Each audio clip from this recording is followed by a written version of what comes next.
Pengkhianat. Alex menyuruh sang sopir mengantarnya ke suatu tempat. Dia sudah mengirim pesan untuk semua orang kepercayaannya berkumpul beserta para pengawal bayangan sekaligus. Pasti ada pengkhianat di antara mereka, batin Alex. Dia sangat marah selama perjalanan tidak ada suara sedikit pun, hanya deru mesin yang terus terdengar. Alex memandang ke arah luar, memikirkan hukuman apa yang pantas untuk seorang pengkhianat. Dia sangat takut bagaimana jika Mommy tahu berita ini, apakah Mommy-nya itu akan memaafkannya? Sebagai kakak tertua dia mempunyai tanggung jawab menjaga adiknya. Setelah sampai di hutan itu, di mana dulu Rain dan Ibu Kana tinggal, tempat itu sekarang menjadi markas kembali.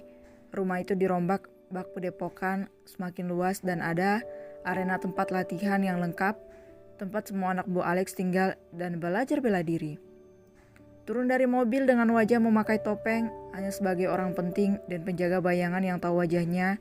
Selain itu tidak ada yang tahu. Selamat datang Tuan. Alex melangkahkan kakinya memasuki rumah itu dengan tatapan membunuhnya, membuat semua anak buahnya menunduk takut. Duduk di sofa dengan badan tegap layaknya raja yang akan mengeksekusi musuhnya. Meski masih kecil, aura pemimpinnya sudah keluar, siapapun tidak akan berkutik di depannya. Kumpulkan mereka semua, aku ingin tahu wajah mana yang telah berani berkhianat. Baik Tuan, ucap Theo. Baru kali ini dia lengah dengan anak buah yang berada di naungannya. Dengan wajah yang sama-sama dingin namun lebih menakutkan, Alex daripada Theo, semua anak buah masuk dengan menunduk dan tangan bergetar. Jika mereka berbuat salah biasanya hanya Theo yang menghukum mereka, namun kali ini sepertinya seseorang telah membuat kesalahan fatal, maka mereka semua akan menanggung kesalahan itu. Angkat wajah kalian, perintah Alex dan semua orang yang berjumlah 50 orang itu mengangkat wajah masing-masing. Nyali mereka semakin menciut kalau melihat raut wajah tuan mereka meski tidak nampak karena sebagian tertutup topeng, tapi orang yang keluar cukup untuk membuat orang sesak napas. Saya hanya akan mengatakan sekali, jadi dengarkan baik-baik telinga kalian. Jika tidak, ingin putus. Alex menjeda kalimatnya menatap satu persatu, ekspresi wajah semua yang berada di hadapannya dengan tatapan membunuh.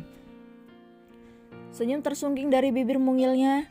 Mungkin bagi orang awam itu menggemaskan, tapi bagi anak buah itu adalah senyum menakutkan, karena sebentar lagi salah satu nyawa di antara mereka akan melayang.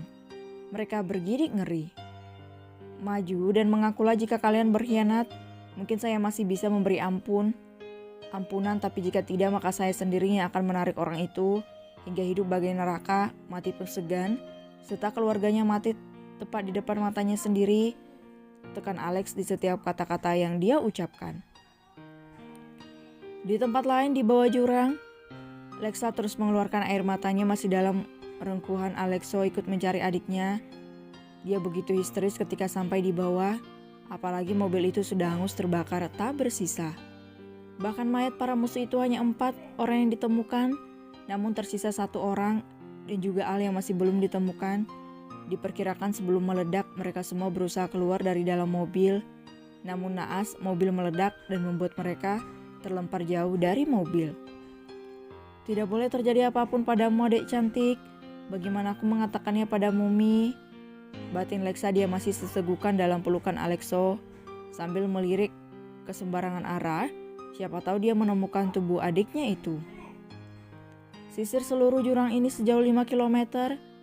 Suara bariton Alexo menggelegar meski hatinya menangis, namun dia tetap berusaha kuat demi putrinya.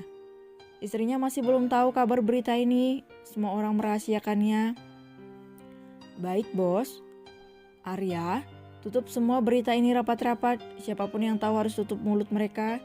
Jika tidak patuh bunuh beserta keluarganya sekalian. Perintahnya lagi, semua orang menelan ludahnya kasar bukan tanpa alasan. Jika bos mereka sudah memberikan perintah dan ancaman maka itu tidak pernah main-main. Suara tangisan Lexa semakin menyayat hati Alexo. Sebagai seorang ayah merasa miris mendengarnya. Dia juga gagal menjaga anak-anaknya, bahkan dia datang terlambat. Jika saja tidak terlambat, mungkin semua ini tidak akan terjadi. Dad, apa kita bisa menemukan adik cantik? Tenanglah sayang, ayah yakin kita bisa menemukannya. Doalah sekarang, harapan kita meski tidak ditemukan, semoga saja Al selamat. Percayalah Allah selalu ada dan akan menolong hambanya. Lexa mengangguk, namun detik kemudian dia terlintas wajah Mommy menunggu kepulangan mereka.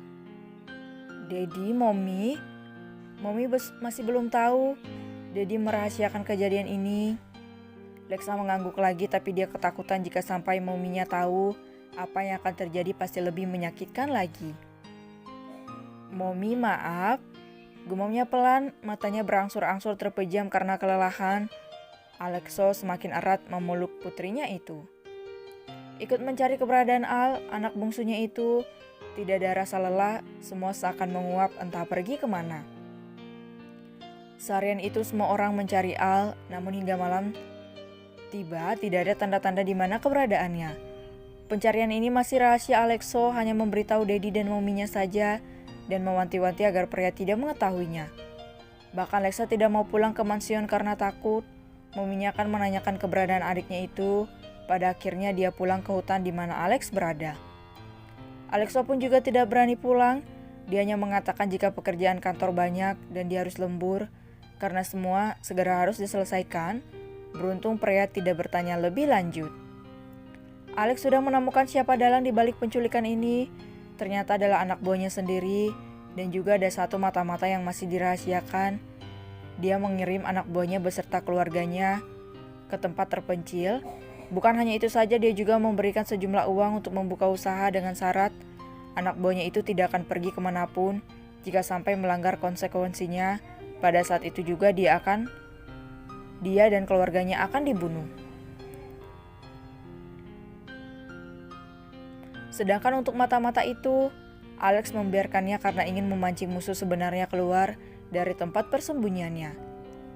Di sisi lain, seorang pria berumur sekitar 50 ke atas sedang tertawa terbahak-bahak melihat kehancuran keluarga Deluxis. Dendam yang selama ini dia simpan akhirnya terbalas, tapi itu belum cukup, dia belum puas sampai keluarga itu menderita. Ayah, apa yang ayah lakukan? Ini salah. Ayah, mereka itu tidak bersalah. Mereka tidak tahu apapun, ucap anak itu yang seumuran dengan Alexo. Tahu apa kamu bocah?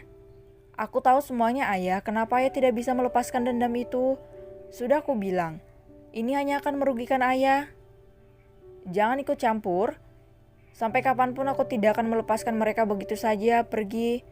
Urus-urusanmu, bukankah kau anak baik seperti ibumu?